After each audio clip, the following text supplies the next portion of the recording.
നമസ്കാരം, ഗുരുവായൂർ ഡിവോട്ടീസ് ഓൺലൈനിലേക്ക് ഏവർക്കും സ്വാഗതം.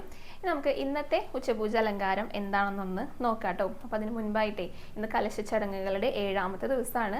അപ്പോൾ ആ ചടങ്ങുകളെ കുറിച്ചൊന്ന് പറഞ്ഞു പോകാം.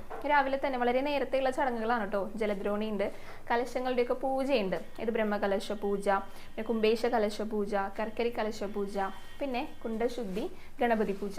പിന്നെ ശിവേലിയൊക്കെ വളരെ നേരത്തെ തന്നെ കഴിഞ്ഞിട്ടുണ്ട് കേട്ടോ. ശിവേലിക്ക് ശേഷം പന്തീരടി, പിന്നെ തത്വകലശ ഹോമം. അപ്പോൾ ഈ 2 ദിവസങ്ങളിലായിട്ട് ഇന്നും നാളെയൊക്കെ ആയിട്ടാണ് ഈ കലശ ചടങ്ങുകളുടെ വളരെ പ്രധാനപ്പെട്ട ദിവസങ്ങൾ കേട്ടോ.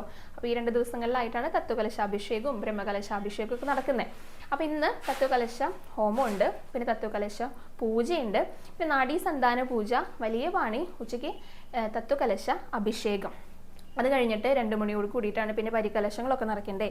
പരികലശ പൂജ ഉണ്ട്, പിന്നെ അധിവാസ ഹോമം ഉണ്ട്, വൈകിട്ട് കലശാധിവാസം, അത്താഴ പൂജ.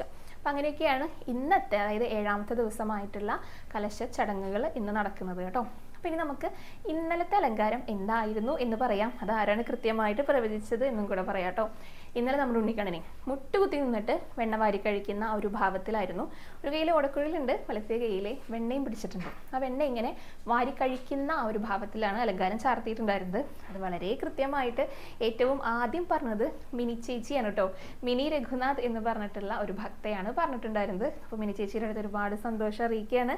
പിന്നെ നമുക്ക് ഇന്നത്തെ അലങ്കാരം എന്തായിരിക്കും എന്നൊന്ന് പ്രവചിച്ചു നോക്കാം. ഇന്ന് ഫെബ്രുവരി 26 വ്യാഴാഴ്ചയാണ്.